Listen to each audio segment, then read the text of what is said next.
Once upon a time, in the small town of Obolo, there lived a young woman whose heart beat only for her younger sisters. Her name was Blessing. She was just 17 when her mother died, leaving her two younger sisters Franca and Beauty, and their father behind. When their mother was buried, silence took over their house. The laughter and warmth that used to fill the home vanished. Their father, Mr. George, was a quiet man who loved his wife deeply, but grief turned him into a shadow of himself. He would sit alone for hours, staring into space, hardly speaking to anyone.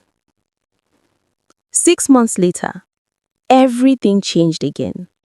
Mr. George remarried. The woman's name was Mary, a beautiful woman with sharp eyes and a tongue that could slice through steel. At first, Blessing tried to like her, hoping she would help bring happiness back into their father's life. But Mary had no love to give. She hated Blessing and her sisters from the very first day. One evening, after supper, Mary told Mr. George bluntly, "If you want peace in this house, send those girls away. I can't live with them." Mr. George was weak and desperate to please his new wife. Though he hesitated, he finally agreed. He told Blessing that she and her sisters would go to stay with his elder sister, Auntie Bridget, in the nearby town of Unsuka. He said it was for their own good. Blessing cried that night. She couldn't understand how her father could send them away so easily, but she swallowed her pain and comforted her sisters. "Don't cry, Beauty. Don't cry, Franca. We will be fine, I promise you," she said softly, hugging them close. But when they reached Auntie Bridget's house, Blessing quickly realized that life was about to become a nightmare. From the first day they arrived, Auntie Bridget turned them into house helps. She made them wash piles of clothes, scrub the floor till their fingers hurt, and cook for her husband and his many friends. They were not allowed to eat until everyone else had finished. At night, they slept on a thin mat beside the kitchen. Auntie Bridget's own daughters, Mary Ann and Chidima, went to private schools and wore fine clothes, but Blessing and her sisters hawked vegetables under the hot sun. Sometimes, people would mock them on the street. "Now, na auntie house you dey live?" one woman asked one day. "She know they take care of una at all?"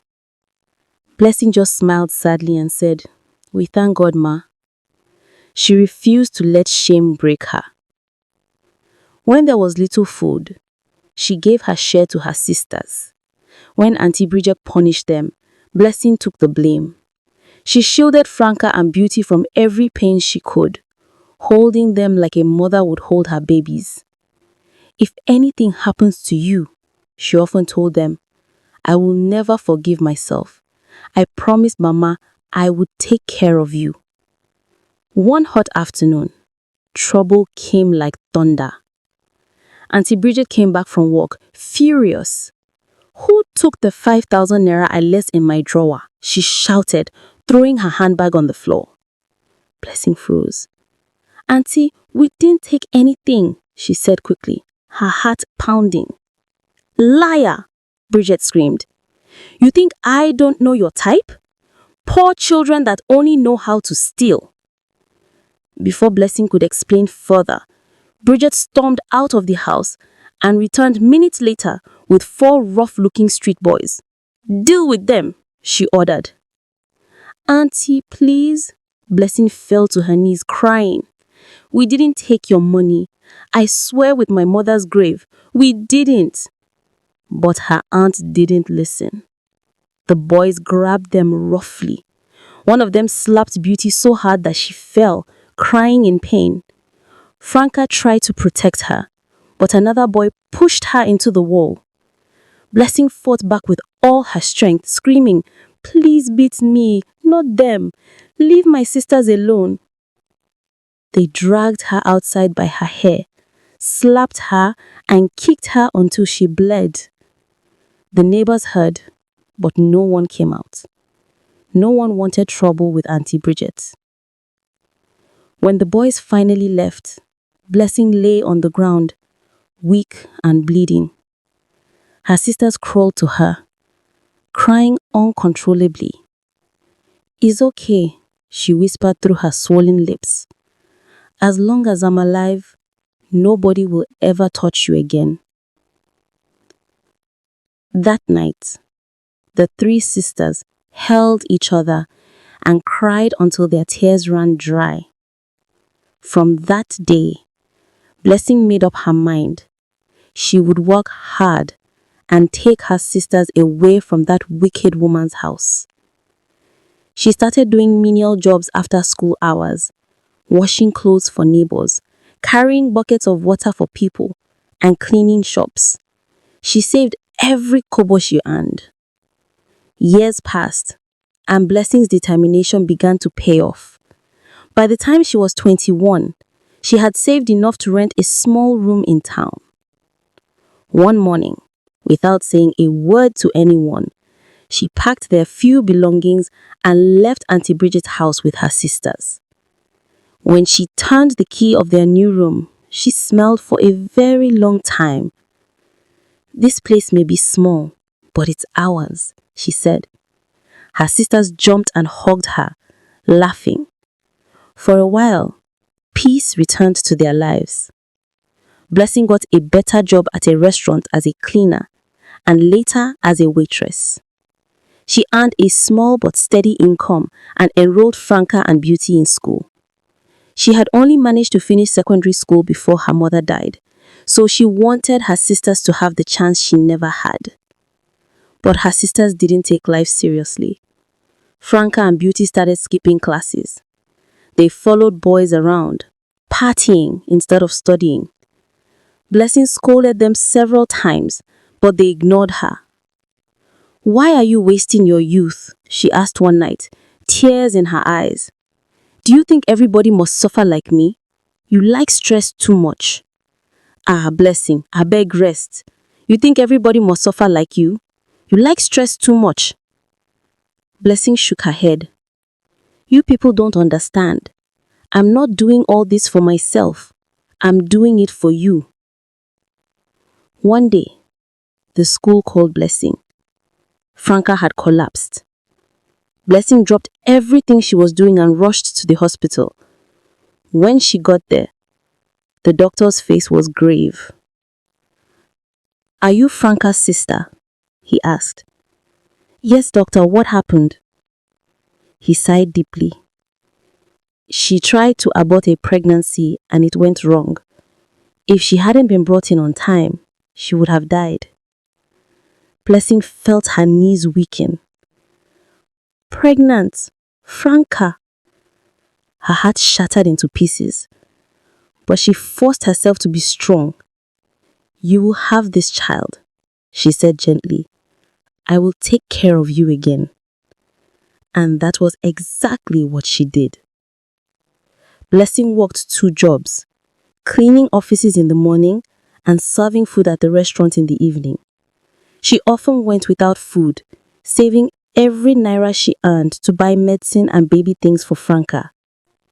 Franca gave birth to a baby boy, a beautiful baby boy with bright eyes. Blessing named him Henry. But after a few months, Franca began to change. She stopped helping with the baby. She started sneaking out again, leaving the child with Blessing. Then one morning, Blessing woke up to find Franca gone. On the table was a note. "I can't do this anymore. Since you want a child so much, take him. I dash you.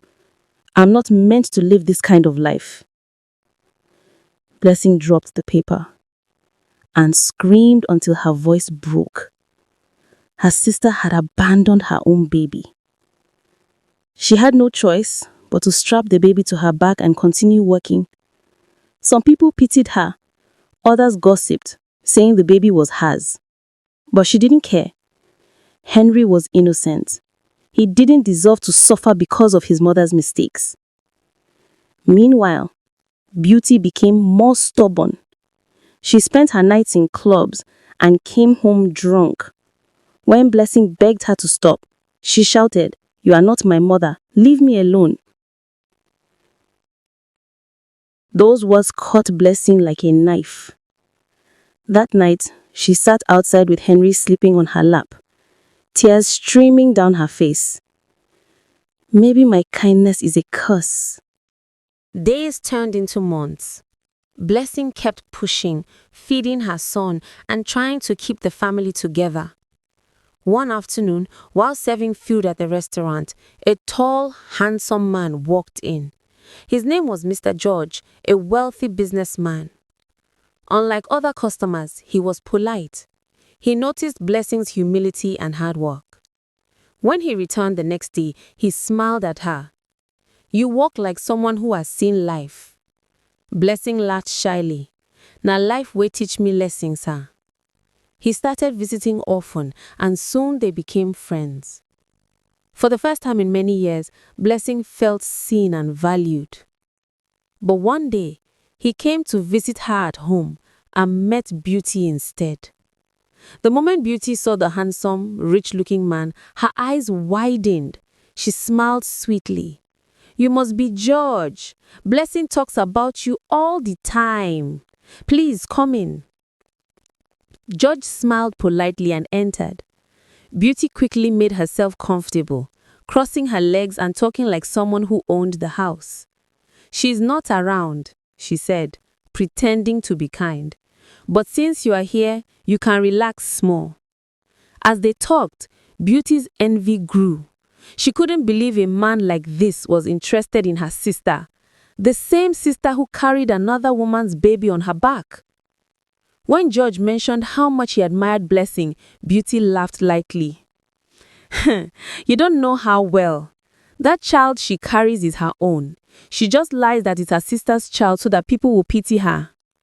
George frowned. "Are you sure of what you are saying?" "Ask around," Beauty replied coldly. "Blessing likes to play victim." When Blessing returned home later, she noticed George's sudden coldness. He left early that day and never came back. Blessing cried for weeks. She didn't understand what went wrong. Meanwhile, Beauty started flaunting expensive things, perfumes, shoes, and handbags. She had gone after George herself, feeding him lies until he finally proposed to her. When Blessing found out, her heart died inside her chest. Her own sister had stolen the man who once loved her. And that night, as she sat with Henry asleep beside her, she whispered, "One day, my tears will turn to joy." That day was coming, but not yet. The day Beauty married George was the hardest day of Blessing's life. She stood far away from the wedding crowd, holding Henry's tiny hand. People were laughing, dancing, spraying money, but Blessing's heart was bleeding. She watched her sister smile in a white gown while she stood in the background like a stranger. George didn't even look in her direction. He acted as if he had never known her. When the priest said, "You may kiss the bride," tears filled Blessing's eyes. She turned away quickly before anyone noticed. Henry tugged her hand softly. "Mommy Blessing, why are you crying?" She bent and wiped her tears. "It's nothing, my son." The wind entered my eyes, but deep inside, her heart was breaking.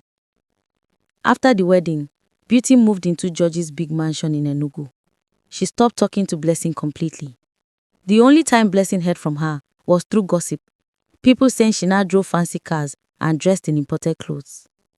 Franca, who had disappeared for 2 years, suddenly came back one evening with a small bag and shame in her eyes. "Sister, please forgive me," she said, kneeling. "Life outside was hard. I suffered. I just want to start again." Blessing's heart melted. She hugged her. "Franca, you are my sister. No matter what happened, you're welcome."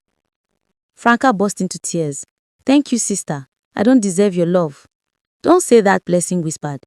"We all make mistakes. What matters is that you came back." That night, they ate together for the first time in years. Henry sat happily beside his mother's younger sister, even though he didn't know the truth. Blessing didn't have the heart to tell him who Franca really was. In the weeks that followed, Franca helped out in the house. She cleaned, cooked, and even joined Blessing in her small business of selling food by the roadside. For the first time, life began to feel peaceful again. But peace in Blessing's life never stayed long. One afternoon, while washing plates outside, she heard someone shouting her name from the street. "Blessing! Blessing! Come quick!" It was her neighbor, Mama Ifeoma. Blessing rushed out, wiping her hands on her wrapper. "Mama Ifeoma, what is it?" "Now your sister Beauty, oh. People say she dey hospital. She collapsed." Blessing's heart skipped. "Which hospital?" "Na Christ the Healer Clinic, near Ogui Junction." Without even changing her clothes, she grabbed Henry and ran to the main road to find a bike. Franca ran after her, breathless. When they reached the hospital, they saw Beauty lying on the bed, pale and weak. George sat beside her, his face full of worry. The moment Beauty saw Blessing, she turned her face away. Blessing walked closer, smiling. "What happened?" George sighed deeply. "She's been sick for weeks. The doctor says her heart. They say she needs surgery and it's expensive." "How much?" Blessing asked quickly. "The doctor said about 1 million naira." Blessing gasped. 1 million. That was like a mountain she could never climb. She turned to Beauty. "Why didn't you call me earlier?" Beauty gave a weak laugh. "Call you for what? You can even feed yourself. What would you have done for me?" Her words stung, but Blessing swallowed her pride. "You're still my sister, Beauty. Forget everything that happened. Let's just focus on getting you well." Beauty turned her face to the wall. "You talk too much, Blessing. Leave me alone." Blessing's eyes filled with tears, but she didn't leave. She went outside and sat under a tree, thinking hard. She didn't have money, but she couldn't stand seeing her sister die. That evening, she took Henry home and left Franca at the hospital. The next morning, she sold her only property, a small piece of land she had struggled to buy years ago. She also borrowed from neighbors and even begged her boss at the restaurant. Within 3 days, she raised almost 900,000 naira. When she took the money to the hospital, George was surprised. "Blessing, how did you get this?" She smiled weakly. "It doesn't matter. Just make sure she gets the surgery." George nodded slowly. "You're a good person. God will bless you."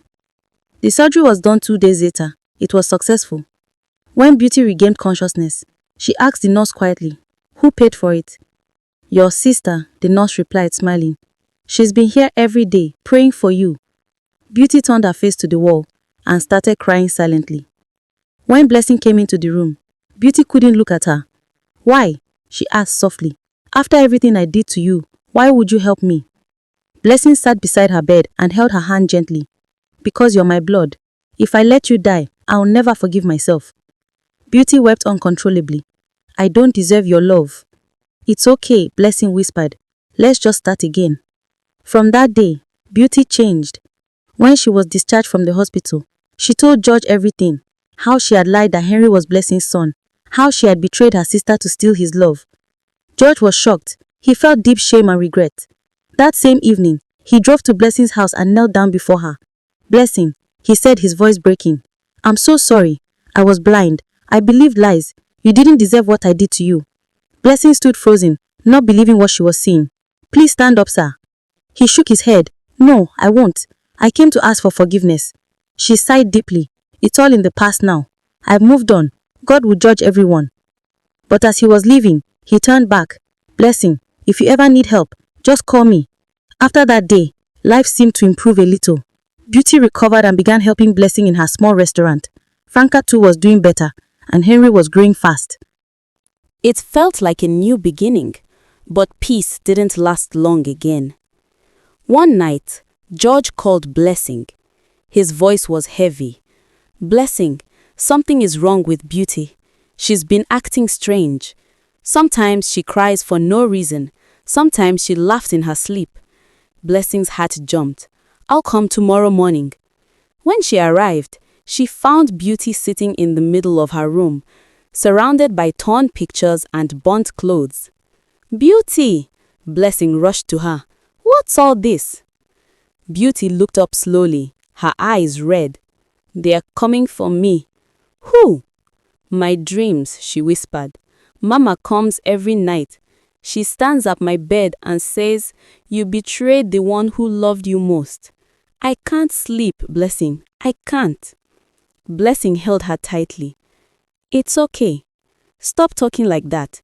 You're just tired." But Beauty pushed her away and screamed, No, she won't forgive me.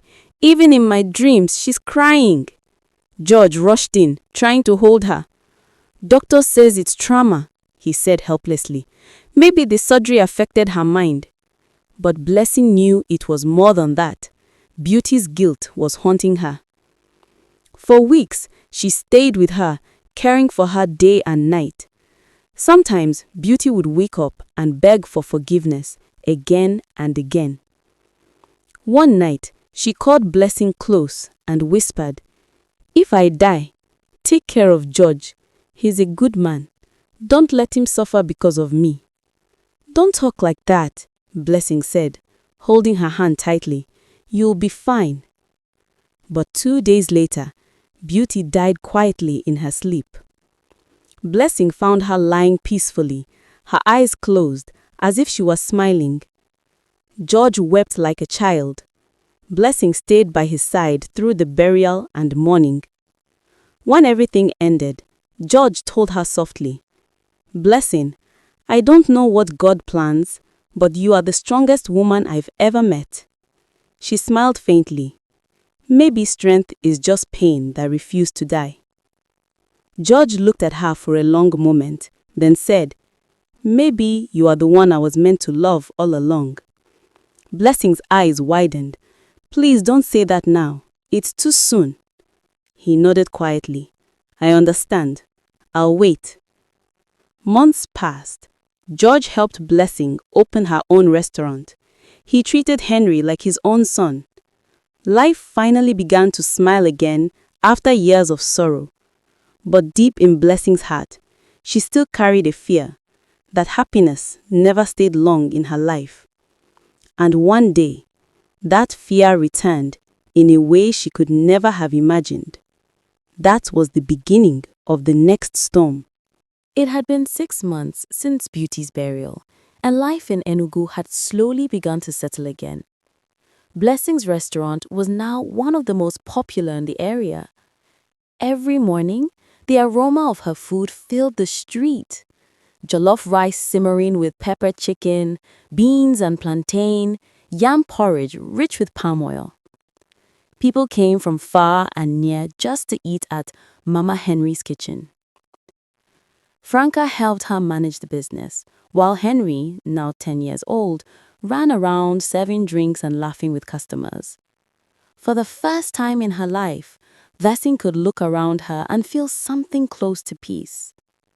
But sometimes, when she sat alone at night, she still thought of her sisters.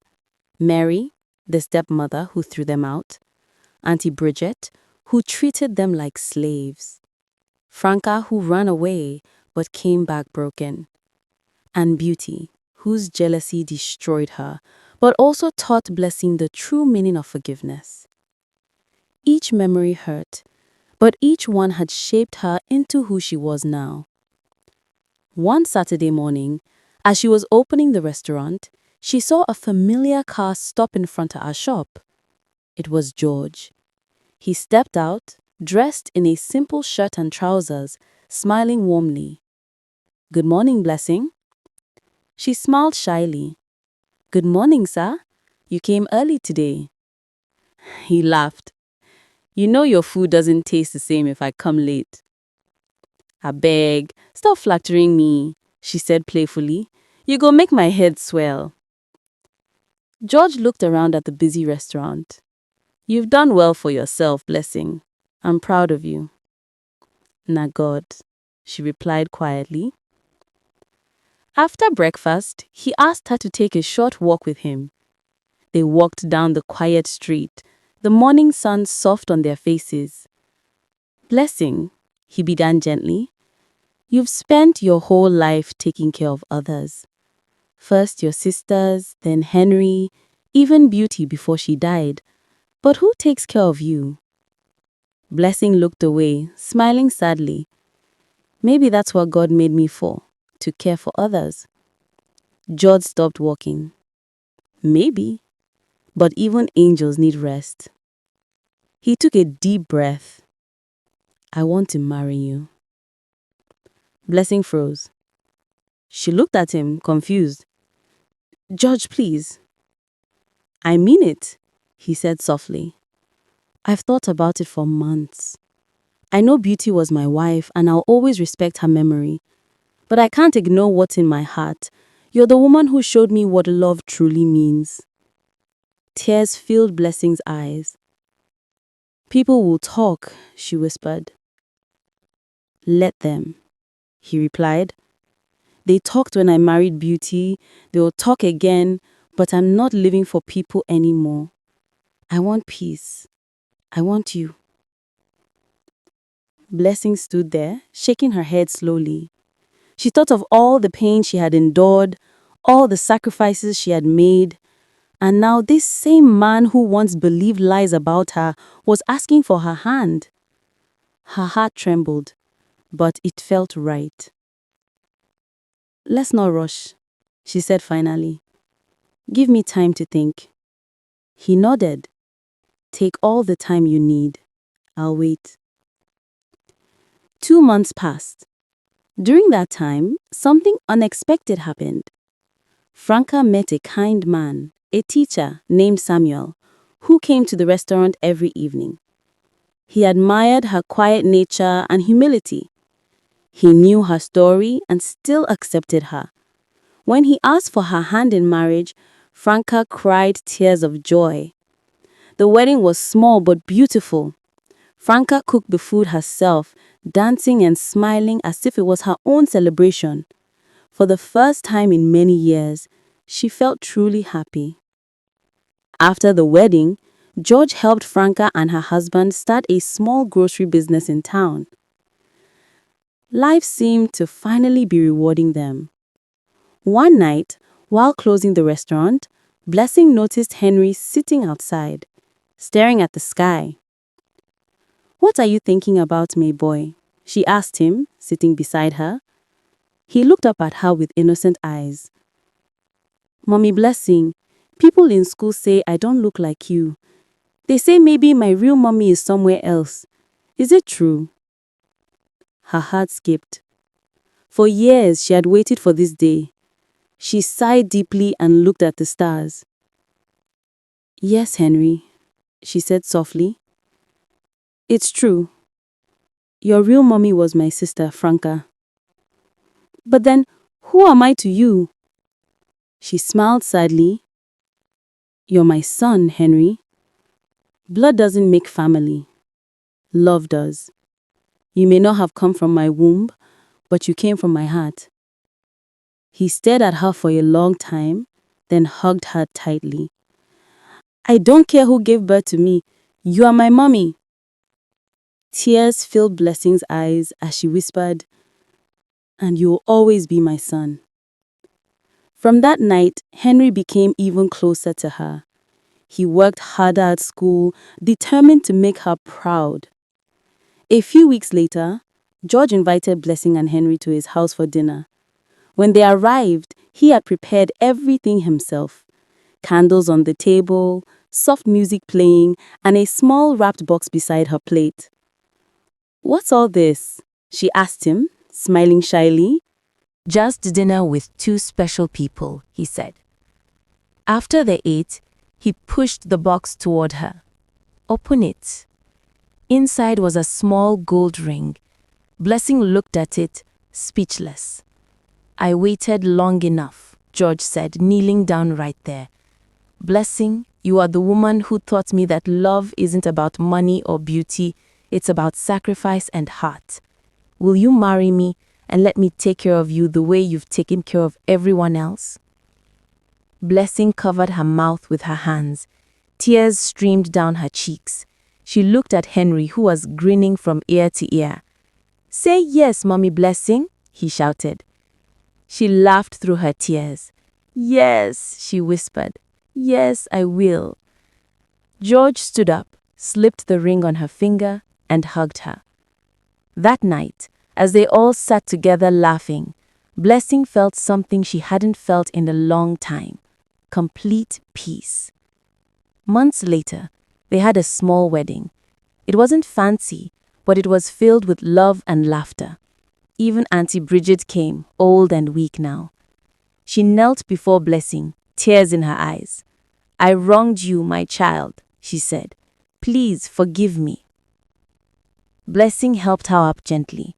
"I forgave you a long time ago." Everyone clapped and cried at the same time. Henry walked proudly in front, carrying flowers for his new parents. Franca and her husband danced beside them, smiling. It was a day no one would forget. Years later, Mama Henry's kitchen became one of the biggest catering services in Enugu. Blessing used part of her profit to build a small orphanage where she cared for children with no home. She named it the Beauty and Franca Home in memory of her sisters. Whenever people asked her why she did it, she always smiled and said, "Because no child should ever feel unwanted."